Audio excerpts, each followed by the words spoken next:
백발은 있어도 노인은 없다.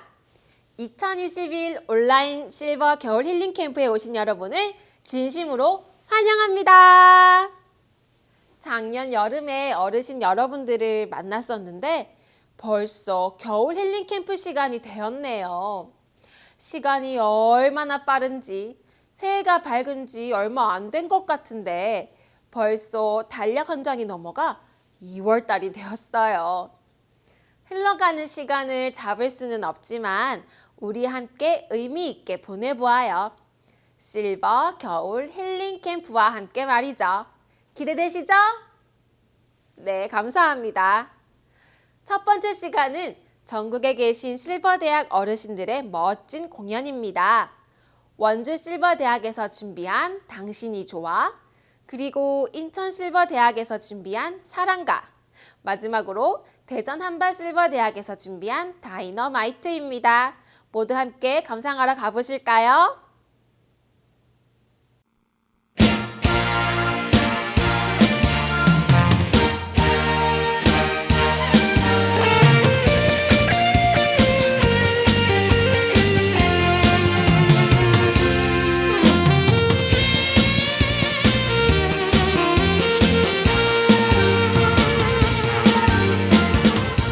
그대는 내 사랑, 당신도 내 사랑.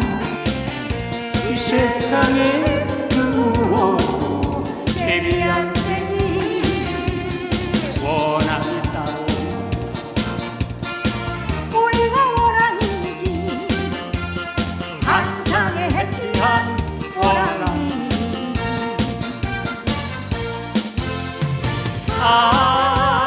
불만 같은 그대 사랑에 내 인생을 걸었잖아. 비가 와도 좋아, 눈이 와도 좋아, 바람 불어도 좋아, 좋아, 좋아, 당신 좋아.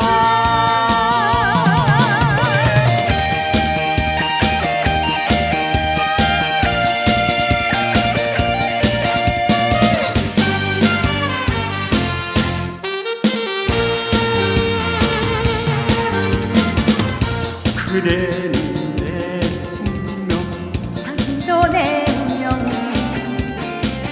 하늘 아래 누가 와도 예비 안 되니 그댄 꽃 중에 꽃, 당신은 볼라니. 환상의 해피한 꽃바나.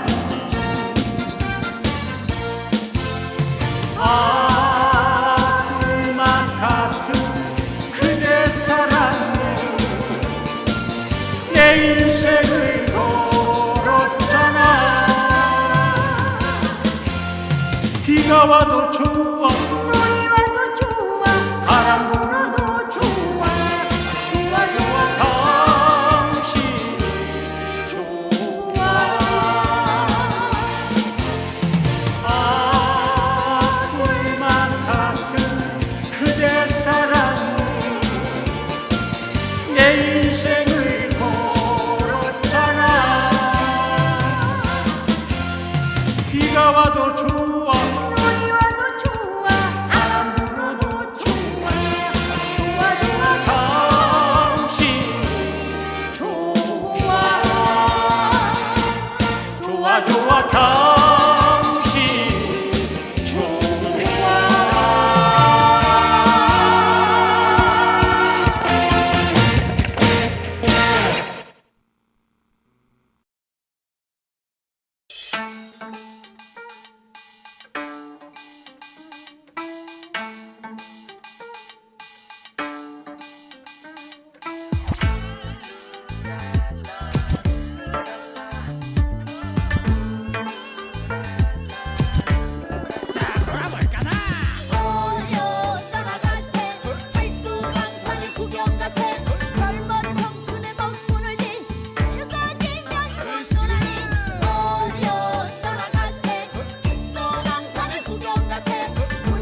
인생 백년이 꿈이로다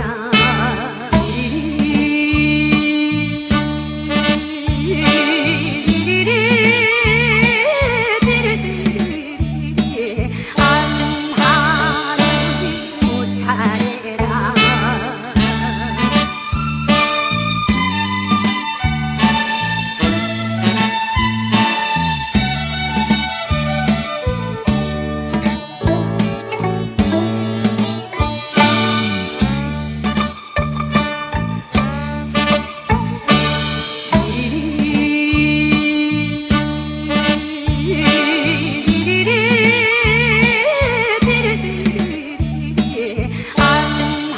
안하지 못하리라 기다리다 못하여서 잠이 잠깐 들었더니 새벽배 알찬 바람에 풍지가 펄럭 날쏘더니 행여나 이미 왔나 창문 열고서 내다보니 빈문 정령 간 것도 없고 명월조차는 내발었나 생각 끝에 한숨이요 한숨 끝에도 눈물이라 기다리다 못하여서 잠이 잠깐 들었더니 새벽배 알찬 바람에 풍지가 펄럭 날쏘더니 맞았더니 그대 하용만 어른가요 긴 앞만 세웠노라 아리새고 저리새고 아리새고 치워져다가 준대 아니 놓질 못하리라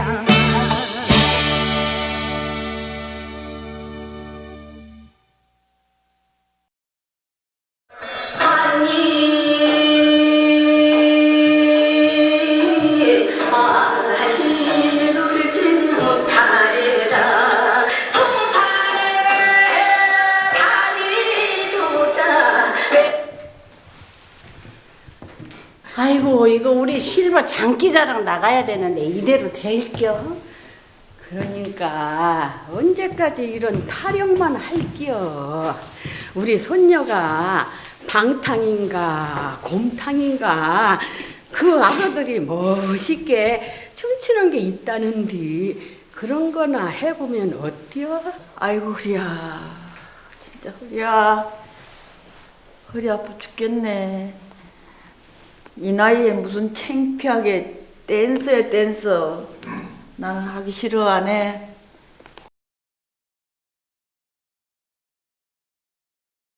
난 늙었다 생각하지만 마음은 항상 청춘이잖아. 혈압 높다고 핑계 대지마. 땅 떨어진다고 핑계 대지마. 관절염 있다고 자꾸 빼지마. 난 아직 젊잖아. 우린 방탄 실버다. 70, 80, 90 이건 모두 숫자일 뿐이야. Life is sweet, honey. 여전히 펄펄 끄는 에피. 다 같이 우리 실버들 함께 춤춰요. I'm diamond. 우리 모두 빛나. 나 늙었다 생각하지만 마음은 항상 청춘이잖아. 100살까지 건강하게 뛰어다니자. 우린 빛나는 방탄 실버다. 친구들 데려와 젊어지고 싶다면 경로당 가봤자 할 거 없잖아. 경로당 가봤자 구손만 치잖아. 70, 80, 90 이건 모두 숫자일 뿐이야. Life is sweet, honey. 여전히 펄펄 끄는 에피. 다 같이 우리 실버들 함께 춤춰요. I'm diamond. 우리 모두 빛나. 나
다들 정말 끼도 많으시고 다재다능하신 것 같아요.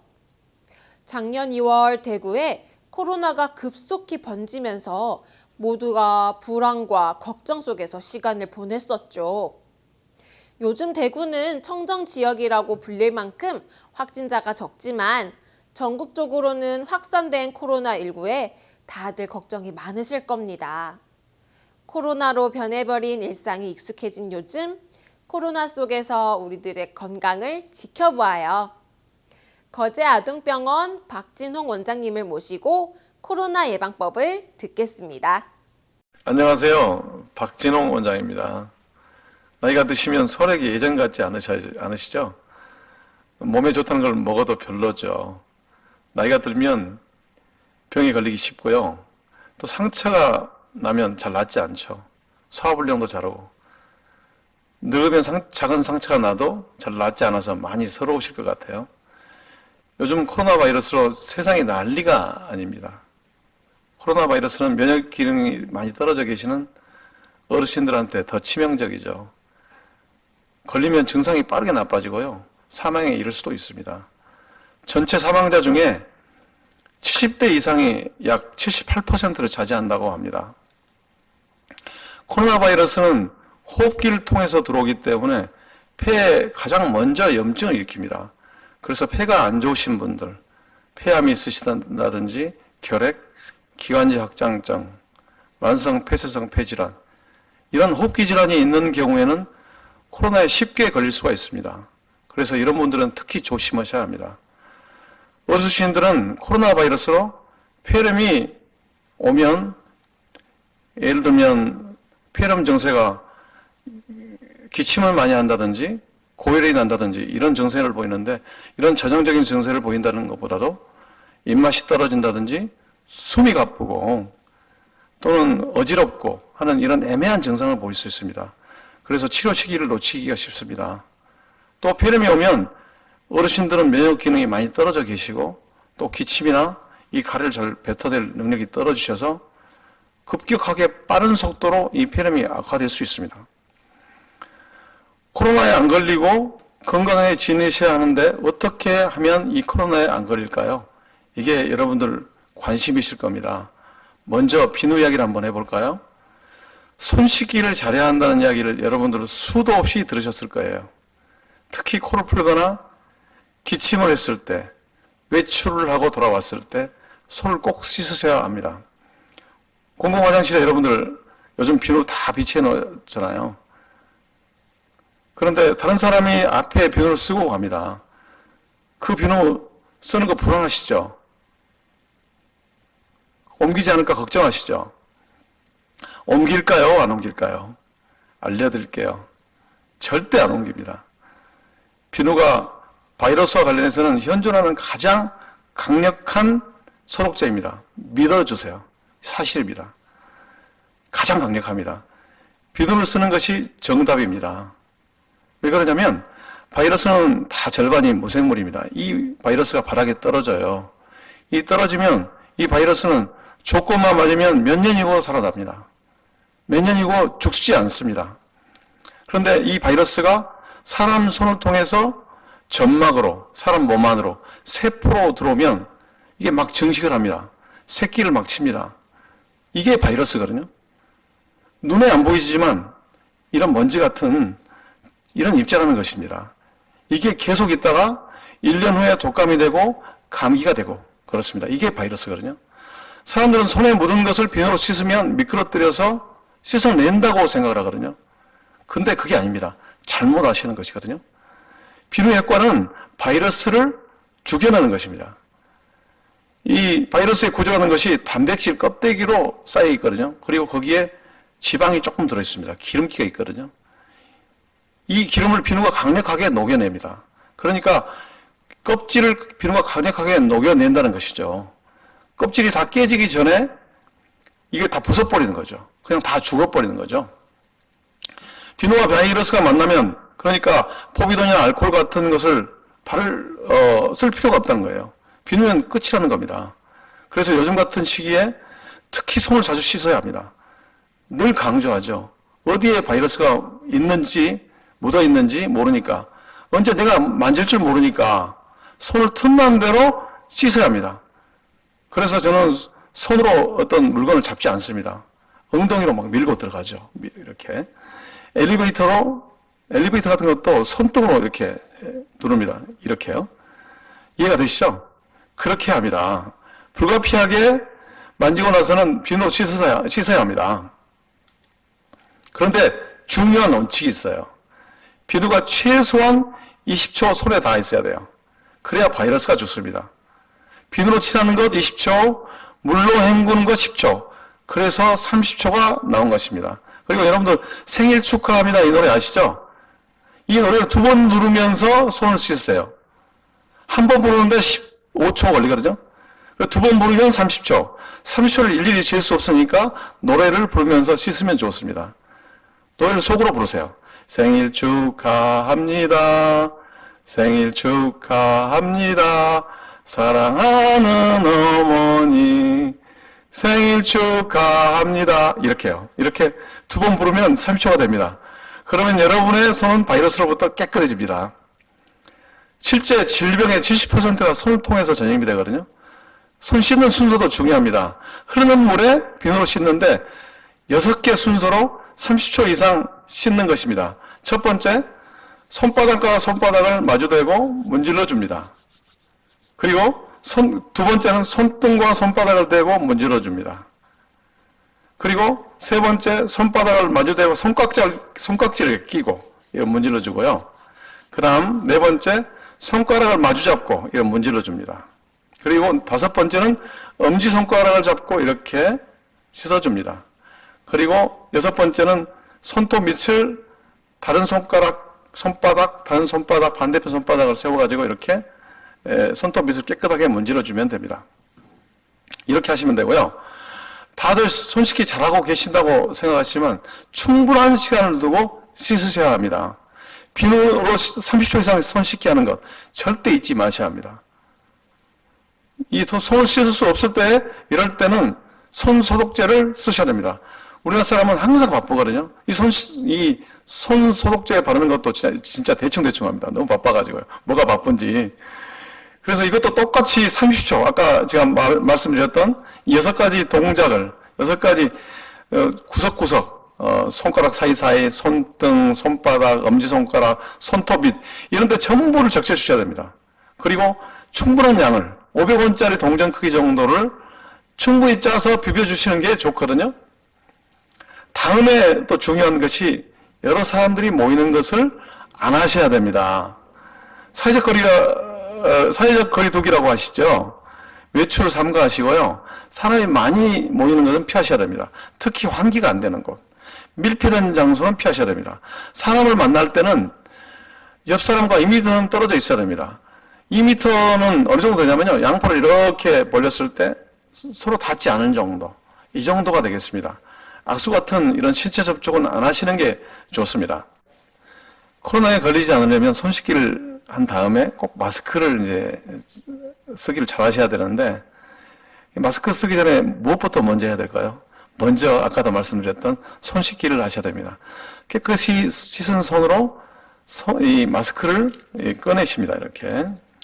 잘 보이시나요? 처음에는 이 깨끗이 씻은 손이기 때문에 마스크를 만져도 크게 문제는 안 됩니다. 그래서 마스크를 이렇게 해서 철심이 있는 데를 먼저 위로 가게 합니다. 그렇게 해서 귀고리로 이렇게 마스크를 써줍니다. 그리고 철심 있는 이 부분 이렇게 잘 눌러주시고 당겨주시고 얼굴에 맞게 조정해 주시면 됩니다. 그런데 이렇게 하는 것보다도 더 중요한 건 이후가 더 중요합니다. 마스크를 벗을 때는 양쪽 귀고리만 잡고 벗어야 합니다. 벗은 후에는 바로 손을 씻어야 합니다.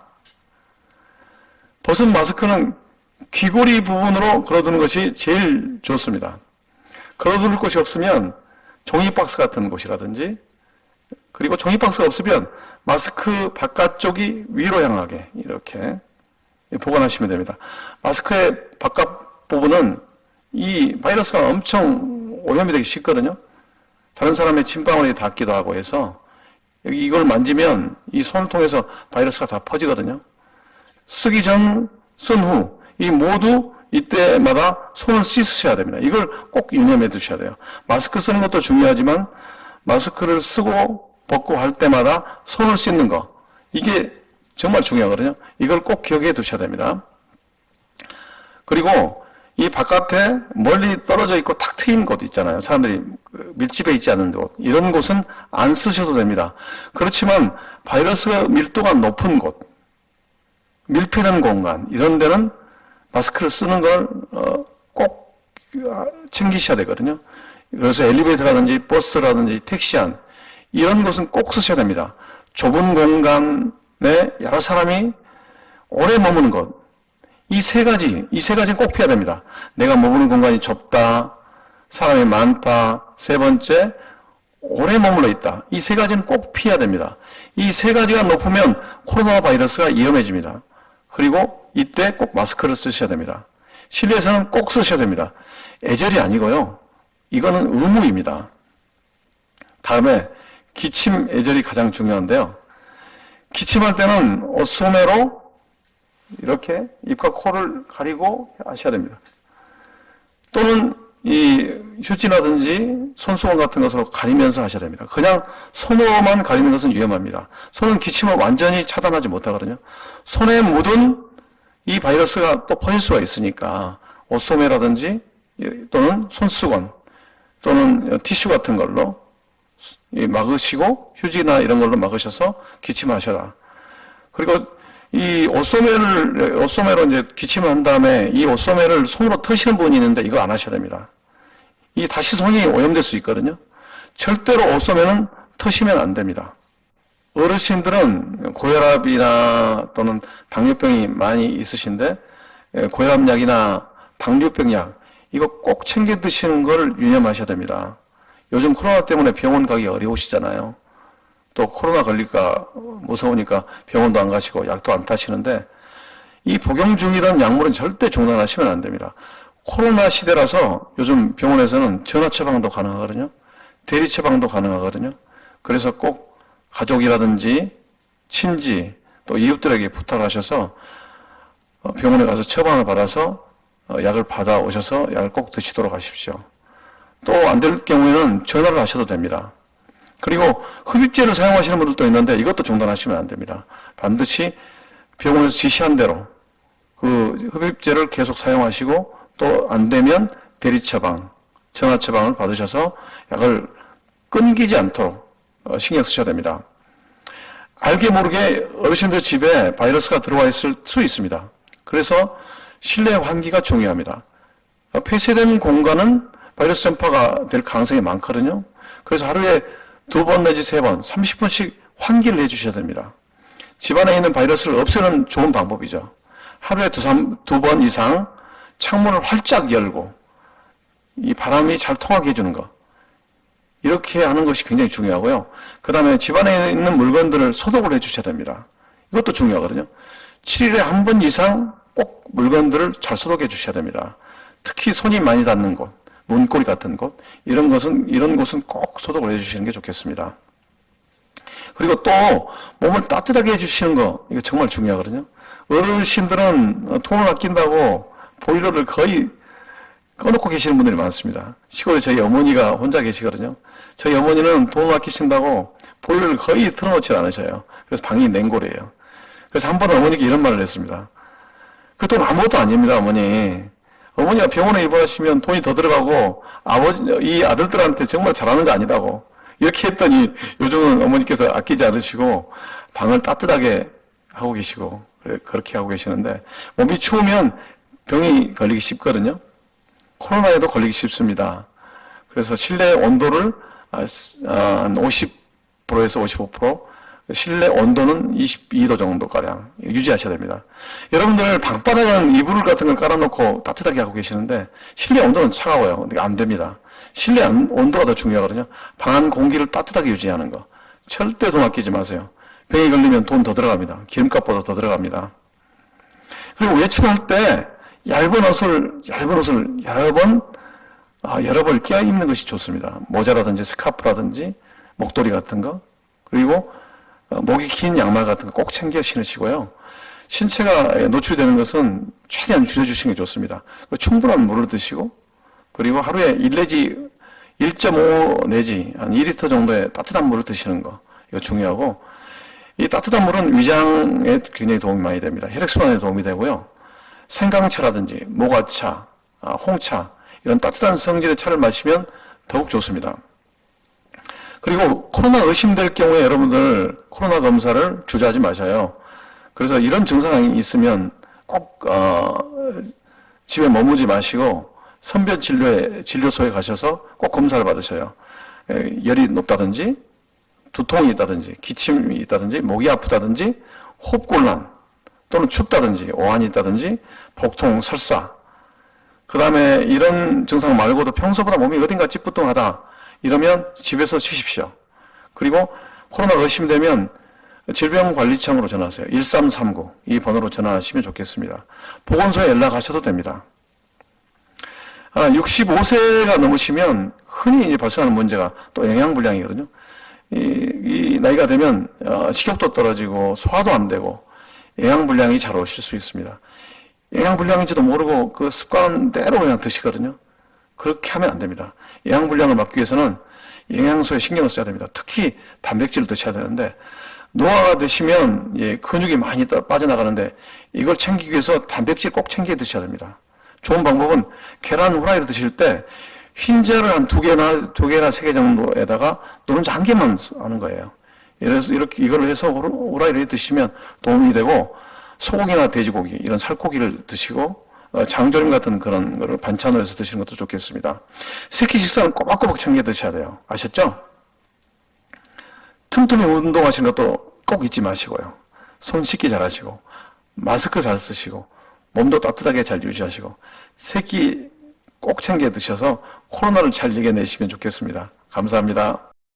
사람들이 자신의 몸과 건강을 위해 관심을 갖고 여러 정보를 알아보지만 마음에 관심을 갖는 사람은 많이 없습니다. 우리의 몸도 건강해야 하지만 마음도 건강해야 진정한 행복을 느낄 수 있지 않겠어요? 그래서 이번 시간에는 마인드 강연을 들으면서 우리 마음에 양분을 주어 보아요. 김용학 강사님을 모시겠습니다. 여러분 안녕하세요. 겨울 실버 힐링 캠프에 오신 여러분을 환영합니다. 오늘 제 강연은 마음의 덫 오름에 대해서 강연을 하기로 하겠습니다. 저는 오랫동안 이 오름이 얼마나 안 좋은지를 잘 몰랐습니다. 내 마음에 오름은 어디에 걸리냐면 덫에 걸리는데요. 시골에 제가 어릴 때 살아보면 그 토끼나 날짐승을 잡을 때 또 들짐승을 잡을 때 덫을 놓습니다. 이 덫을 놓으면 짐승이 다니는 길목에다가 덫을 놔서 이렇게 잡는 것처럼요. 우리 어르신들 오랫동안 정말 덫에 걸리는 일들이 많은데 그 덫은 오름에 있는 사람은 걸리게끔 되어 있습니다. 오늘 그 부분에 대해서 설명을 해드리기로 하겠습니다. 제가 예전에 들은 그 중국에 장기를 제일 잘 두는 사람이 사는 집이 이렇게 있었습니다. 이 사람은 장기를 한 번도 져본 적이 없었습니다. 그래서 어느 노인이 이 집에 와서 물었습니다. 계십니까? 예. 여기가 이 집이 장기를 제일 잘 두는 사람이 사는 집입니까? 예, 그렇습니다. 제가 장기를 한번 들어왔습니다. 아니, 저 현판에 저 글을 보고도 장기를 들어왔습니까? 예, 제가 한번 장기를 두고 싶습니다. 그래, 이 주인장과 노인이 장기를 두려고 하는데 이 노인장께서 우리 그냥 두면 재미가 없으니까 우리 내기 장기를 둡시다. 뭘 내기할까? 예, 우리 10단양 내기를 하면 좋겠습니다. 그래 10단양 내기를 하는데 이 주인하고 노인장께서 장기를 두게 된 겁니다. 진짜 이 노인장께서 소문대로 이 젊은 주인은 너무 장기를 잘 두었습니다. 주인장, 예, 장기 두세요. 이 젊은이가 피해 가면서 노인장에게 장군 받으시오 하고 장군을 탁 치니까 이 노인이 깜짝 놀라면서 외통수에 걸린 거예요. 이 노인이 머리를 득득 긁더니 젊은 양반, 내가 졌습니다. 근데 이 노인장께서 아유, 어쩌면 좋습니까? 제가 오늘 정말 돈을 갖고 온 게 없는데 내가 타고 온 나귀를 드리면 어떻겠습니까? 좋기 50냥은 나가는데 이 나귀를 받아주십시오. 주인이 깜짝 놀라면서 아니 10단냥 내기를 해놓고 50냥짜리 나귀를 주면 어떡합니까? 그럴 수 없습니다. 내기는 내기니까 받아두십시오 하면서 이 주인은 너무 좋았습니다. 그때부터 이 주인은 나귀의 완장을 갈고 고삐도 갈고 치장을 하면서 정말 나귀를 타고 동네를 한 바퀴 도는데 많은 사람들이 아니 그 나귀가 뭔 나귀입니까? 예, 어제 어느 노인과 장기를 두어서 내가 이겨서 나귀를 얻었습니다. 사람들이 너무 좋아하고 이 주인도 마음이 으쓱한 겁니다. 근데 며칠이 지나서 노인장께서 다시 온 겁니다. 이 노인장께서 다시 왔는데 아니 어떻게 오게 됐냐고 물으니까 제가 장기를 다시 한번 들어왔습니다. 아니 저번에 나귀를 잃고 또 왔습니까? 예, 이번에는 내가 치면 10단냥을 드리고 내가 이기면 저번에 가져갔던 나귀를 주십시오. 이 주인장이 너무 좋았습니다. 이 주인장과 노인께서 다시 장기를 두게 됐는데 아니 며칠 전에 쩔쩔매던 노인은 어디 간 데 없고 노인이 장기를 너무 잘 두는 겁니다. 주인장, 장군 받으시오. 야, 이 주인은 지금까지 한 번도 진 적이 없는데 이 노인에게 장기를 두어서 처음으로 지게 된 겁니다. 너무너무 정말 속상하고 억울했는데 마음에서 이해가 가지 않는 겁니다. 아니 지금까지 며칠 전까지만 해도 장기를 못 두던 노인이 며칠 사이에 어떻게 장기를 잘 두게 될까? 그래서 이 주인은 마음에서 정말 물었습니다. 아니 노인어른 며칠까지만 해도 장기를 못 두었는데 어떻게 이렇게 장기를 잘 두게 됐습니까? 아, 내가 그 이야기를 안 했군요. 그러면서 이분이 이 나귀를 타고 딱 가는데 이 주인께서 노인어른 잠깐만요. 제발 제가 한 가지 묻고 싶은 게 있습니다. 며칠 전까지 못 두었는데 어떻게 장기를 달지 그 이야기 좀 한번 듣고 싶습니다. 예, 나는 백리 멀리 있는 시골에서 왔는데 이 도성에 일을 보러 왔다가 이 짐승을 타고 들어가려고 하니까 방이 붙여 있습니다. 그 방에 뭐라고 써 있냐면 짐승이나 낙이나 소나 이런 말들은 이 도성에 들어갈 수 없습니다. 그래 마음에 고민이 됐습니다. 이제 며칠 일을 보고 집에 돌아가려면 이 나귀가 필요한데 며칠 동안 나귀 맡길 데가 없어서 고민했는데 이 장기를 잘 둔다는 우리 이 간판을 보고 나귀를 맡겼으면 해서 장기를 일부러 줘 준 겁니다. 막 이 젊은 사람이 이 이야기를 듣다마다 아이고 현기증 하면서 마음에 자기는 제일 잘 둔다고 생각했는데 아 내가 지금까지 장기를 나보다 더 잘 두는 사람을 못 만났었구나 하면서 아까 제가 이제 보게 되는 그 마음의 현판을 뗀 겁니다. 세계에서 장기를 제일 잘 둔다는 그 현판을 빼면서 팍 발로 부신 거예요. 그래서 마음의 현판을 뗀 겁니다. 왜? 자기보다 잘났다는 사람을 한 번도 못 만났기 때문에 그 노인에게 장기를 져준 걸 알고 부끄럽고 창피하면서 마음의 현판을 떼었습니다.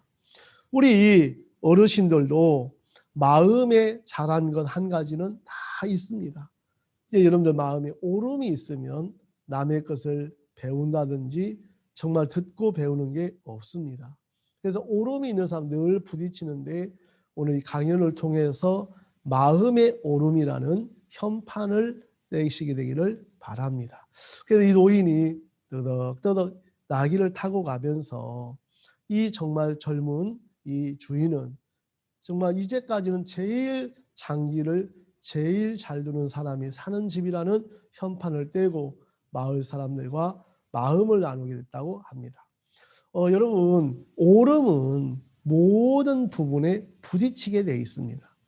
이 사람은 벽을 뚫고 나오라. 여러분, 얼마나 옳은지 벽을 때려서 옳다고 주장하는 사람. 여러분, 오름은 마음에 힘을 갖게 됩니다. 여러분, 오름은 친구를 잃어버립니다. 오름은 늘 싸움이 잦습니다. 그래서 이 오름을 빼버릴 때 주변과 마음을 나누게 되는데요. 제가 이제 예전에 포청천이라는 그 드라마를 한번 오래전에 본 적이 있습니다. 여러분, 여기에 보면 작두가 3개가 나옵니다. 이 작두 중에 맨 앞에는 개작두, 두 번째는 범작두, 세 번째는 용작두인데 이 황족이 여러분 개작두는 평민이 죄를 지었을 때 이 개작두를 사용하고 중간 계층의 벌을 범하면 범작두를 사용했는데 황족이 범죄에서 처형을 할 때는 용작두로 처형을 했습니다. 이 사람은 황족인데 큰 죄를 범했습니다. 부녀자를 폭행하고 죽이고 숨기면서 정말 이렇게 잡히게 됐는데 여봐라, 예, 개작두를 대령하라 하니까 이 황족이 나는 개작두가 싫어, 나 용작두로 죽고 싶어 하는 거예요. 근데 이 사람 뭐가 잘못한 줄을 모르는 겁니다. 그래서 이 포청천이 처형하지 않고 1년 동안 먼데 시골로 유배를 보내면서 노 부부와 함께 살도록 합니다. 정말 이 황족은 자기가 뭘 잘못했는지를 처음에 몰랐었는데 이 노 부부와 살면서 내가 얼마나 나쁘고 얼마나 잘못했는지를 마음에 발견을 하게 됩니다. 야, 내가 부녀자를 폭행하고 죽이고 가정을 파괴했구나. 나는 마땅히 죽어도 싸구나. 나는 황족이지만 나는 개작두로 죽어도 마땅한 사람이구나 하는 것을 발견하게 되면서 이 포청천이 황족을 데려다가 정말 용작두로 처형하는 것을 본 아주 생각이 많이 이렇게 깊어졌습니다. 여러분, 사람들은 오름이 있을 때 자기의 부족함을 모릅니다. 여러분들 마음에도 오름을 오늘 좀 내려놓는 그런 시간이 됐으면 좋겠습니다. 제가 이제 아시는 분 중에 부부가 여러분 참 이게 감자를 삶아 먹으면 너무 맛있는데요. 제가 이제 강원도에 이게 한 7년 정도 있은 적이 있습니다. 강원도에 감자를 많이 삶아 먹는데요. 이 부부가 아내께서 남편에게 감자를 삶아 가지고 왔습니다. 여보, 감자 드세요. 남편이 감자를 딱 보더니 감자는 너무 맛있게 생겼는데 이 설탕을 보게 된 거예요. 이 설탕을 보더니 아니 여보, 당신은 무식하게 설탕 찍어 먹어? 아니 여보, 설탕 찍어 먹지 뭐 찍어 먹어요? 아니 설탕 찍어 먹는 게 아니고 우리 집안은 소금을 찍어 먹어. 무식한 집안이나 설탕 찍어 먹는 거야. 이 아내가 너무 자존심이 상했어요. 그러면서 남편이 아내를 은근히 무시하는 겁니다. 세상에 어떻게 감자를 소금 찍어 먹지 설탕을 찍어 먹어 무식하게. 그래서 티격태격하면서 마음에 다툼이 일어났고 아내에게 남편은 여보 소금 갖고 와. 당신이 갖다 드세요. 싸움이 되면서 결국은 우리는 성격이 안 맞아. 우리는 안 맞으니까 빨리 이혼합시다 해서 속에서는 이런 게 아닌 줄 알면서도 이혼 도장을 이제 법정에 가서 찍게 된 겁니다. 둘이 이러면 안 되는 줄 알면서도 소금물 찍어 먹던 설탕을 찍어 먹던 맛있게 찍어 먹으면 되는데 남편의 자존심, 아내의 자존심을 내려놓지 못하고 결국은 이혼을 하게 됐습니다. 근데 아내께서 그 법정에서 판사님을 보더니 판사님 제가 개인적으로 한 가지 묻고 싶은 게 있습니다. 물으시라고. 판사님은 감자 삶아서 뭐 찍어 드십니까? 하고 물은 거예요. 이 판사님께서 이 부인이 내심 생각하기를 설탕 찍어 먹습니다. 이 소리를 듣고 싶은데 판사님은 뭐라고 대답했냐면 저희는 김치를 싸서 먹습니다 하고 대답을 했습니다. 이 부인께서 너무 놀란 거예요. 아니 세상에 나는 설탕 찍어 먹는다고 이야기를 들으려고 했는데 김치를 싸서 먹구나. 제가 강원도에 있을 때 강원도 분들은 된장을 또 찍어 먹는다고 했습니다. 여러분 설탕을 찍어 먹든 소금을 찍어 먹든 맛있게 찍어 먹으면 되는데 이 판사님은 김치를 싸서 먹는다고 했습니다.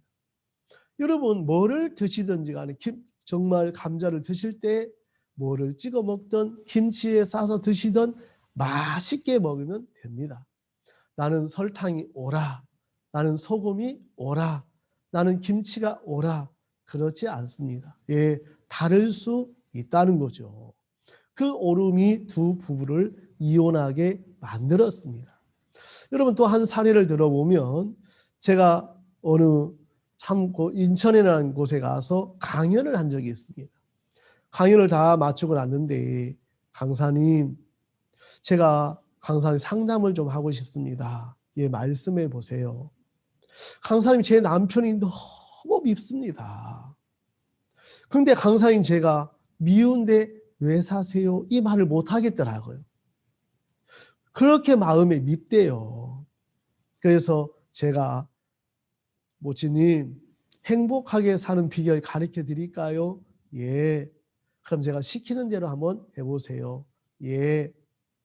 우리 모치님께 저는 어떤 이야기를 드렸냐면 모치님 오늘 영감님이 들어오시면 아이고 여보 오늘 고생하셨습니다.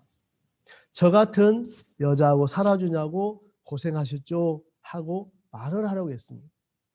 그리고 영감님께서 뭘 좋아하시냐고 혹시 약주 좋아하시냐고 약주 안 드신대요.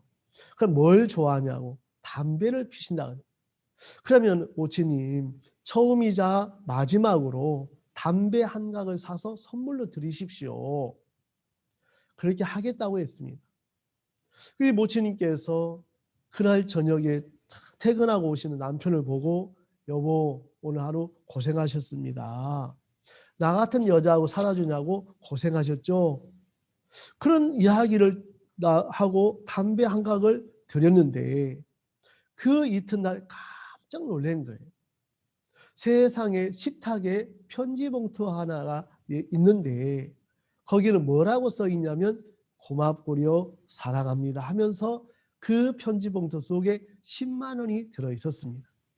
이 모친께서 정말 마음에 남편에게 그렇게 돈을 받아본 적은 처음이라고 했습니다. 저에게 오셔서 강사님 저는 오름이 있어야 가정이 행복한 줄 알았습니다. 강사님 말씀대로 제가 틀렸다고 한번 이야기를 드리니까 남편이 너무 좋아합니다. 제 옆구리에서 오름이 쑥 빠져나갔습니다. 그때부터 행복하게 산다고 하셨습니다. 여러분 우리는 오름이 좋은 것처럼 보이지만 오름은 늘 부딪히고 어려운 것을 볼 수가 있습니다. 여러분 오늘 이 기생 두 기생에 대한 이야기를 드리려고 하는데요. 한 두 기생 중에서 똑같이 아이를 낳았습니다.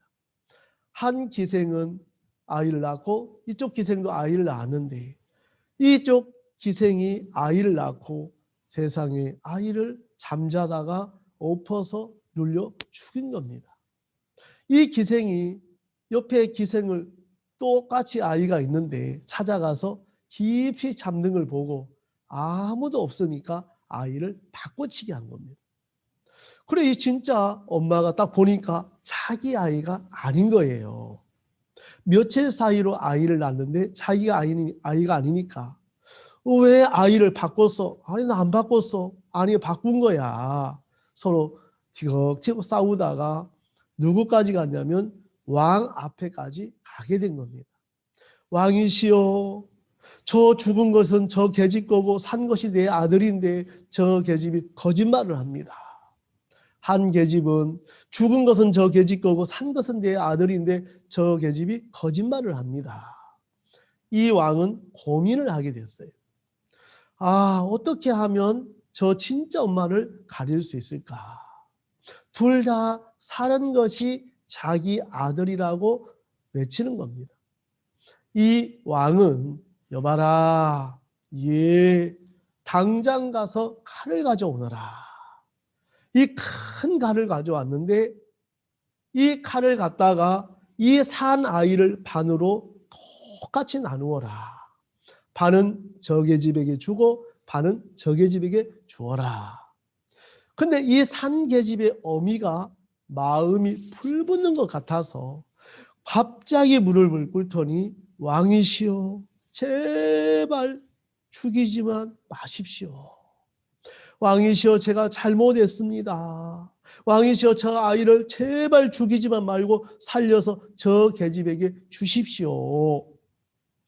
다른 계집은 뭐라고 이야기하냐면 왕이시여, 현명한 판단을 하셨습니다. 내 것도 말고 저 계집 것도 말고 반으로 반듯하게 나눠서 주십시오. 이 왕은 진짜 엄마의 마음을 알게 된 겁니다. 여봐라, 저 아이를 죽이지 말고 저 검정 옷 저고리를 입은 기생에게 주어라. 저가 진짜 엄마니라. 여러분, 저는 오늘 두 기생이 아이를 자기가 친엄마라고 하고 있습니다. 또 한 엄마는 진짜 자기의 옳음을 결백하다고 합니다. 자기 옳음을 주장하면 주장할수록 이 아이는 죽습니다. 여러분, 세상에 이 아이는 진짜 엄마가 있지만 옳음을 주장하면 주장할수록 이 아이가 죽는 것처럼 여러분, 옳음을 내려놨을 때 이 아이를 살릴 수가 있었습니다. 오늘 옳음은 생명을 빼앗아 가는데 옳음을 버릴 때 생명을 얻게 되는 것을 봅니다. 이 아이가 뭐라고 하냐면 엄마, 그때 생각을 잘 버리셨어요. 엄마 생각을 버리지 않았다면 저는 죽었을 거예요. 여러분, 옳음을 버렸을 때 이 생명을 얻을 수가 있습니다. 참된 지혜는 자신의 부족함을 아는 것이다. 여러분, 옳음을 버리고 참된 지혜는 나 자신의 부족함을 발견하는 것입니다. 여러분들, 오늘 이 고정관념이 사람을 멍청이로 바꾸는 것처럼 오늘 시간이 좀 부족해서 제가 마무리를 짓겠습니다. 여러분, 저는 여러분들에게 이 꽃 이름은 복수초라는 이름입니다. 눈과 얼음의 틈새를 뚫고 가장 먼저 밀어올리는 들꽃, 여러분이었으면 좋겠습니다. 여러분, 이 꽃은 주변이 다 눈이고 얼음입니다. 우리 실버분들 어려움도 있었고 이런 추위와 얼음도 있었지만 아름다운 꽃을 피우는 것처럼 노년에 정말 어려움도 있지만 이 마인드를 배워서 옳음을 버려서 아름다운 꽃을 피우는 우리 실버분들이 되기를 바랍니다. 예, 감사합니다. 이번에는 모두 함께 참여하는 시간인데요. 여러분 속에 있는 흥과 끼를 절대 참지 마시고 마음껏 발산해 보시기를 바랍니다. 황성환 선생님과 함께 트로트 교실로 입장! 안녕하세요. 행복한 실버 캠프 즐기고 계신가요? 지금 이 시간에는 트로트 노래방 시간입니다. 지금 시대에는 트로트가 대세인 거를 우리 어르신들도 아시죠? 그래서 오늘은 우리 어르신들과 함께 트로트를 한번 불러볼 건데요. 첫 번째 곡으로는 우리 부초 같은 인생, 우리의 인생을 참 이렇게 이야기하는 것 같아서 한번 우리 어르신들과 함께 불러볼 거고요. 그 다음에 두 번째로는 우리 옆에 소중한 친구들이 또 있잖아요. 그래서 보약 같은 친구를 준비했습니다. 다 함께 이 시간 즐겨주시기 바랍니다.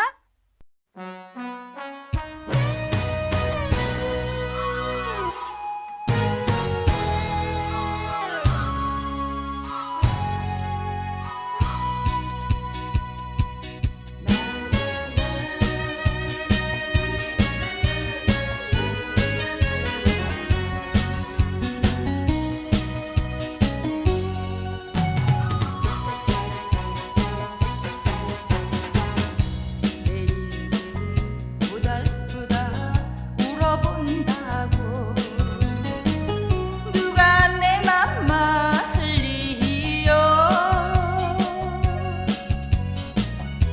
어차피 내가 택한 길이 아니냐. 웃으면서 살아가 보자. 천년을 살리요. 몇백 년을 살다 가리요. 세상은 가만히 있는데 우리만 변하는구려.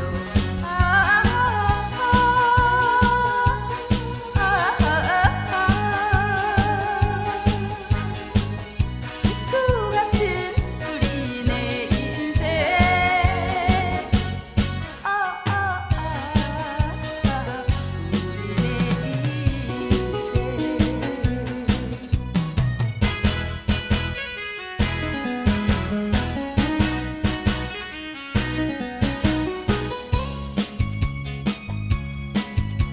내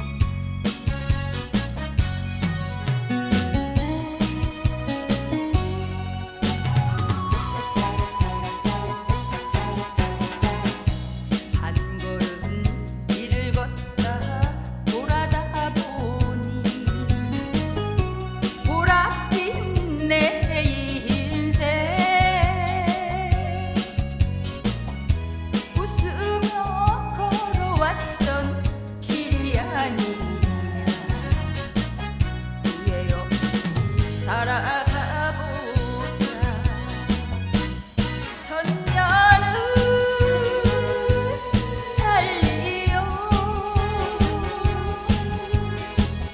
몇백 년을 살다 가리요. 세상은 가만히 있는데 우리만 변하는군.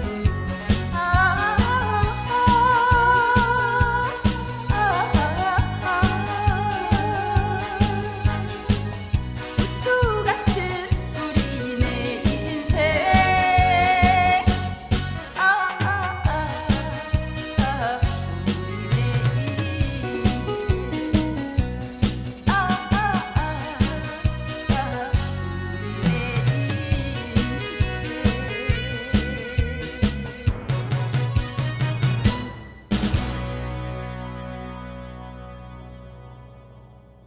너무 잘 불러주시네요.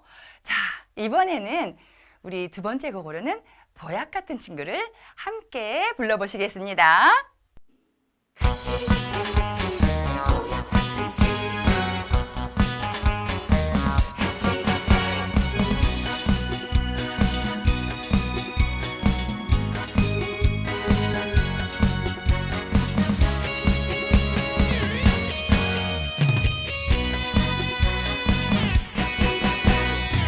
아침에 눈을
같이 가세 보약 같은 친구야.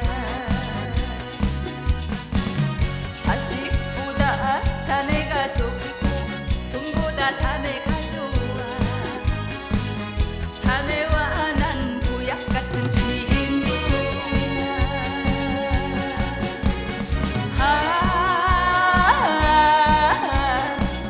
사는 날까지 같이 가세 보약 같은 친구야. 같이 가세 보약 같은 친구야.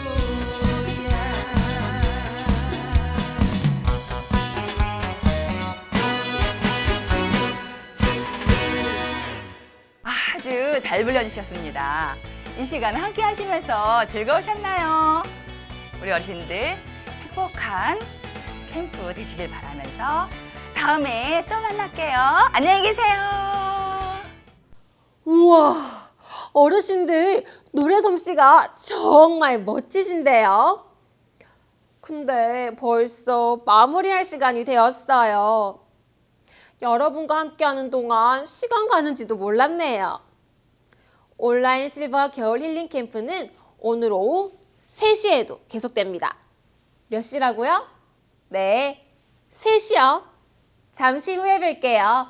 점심 식사 맛있게 하시고 조금 있다가 만나요. 안녕.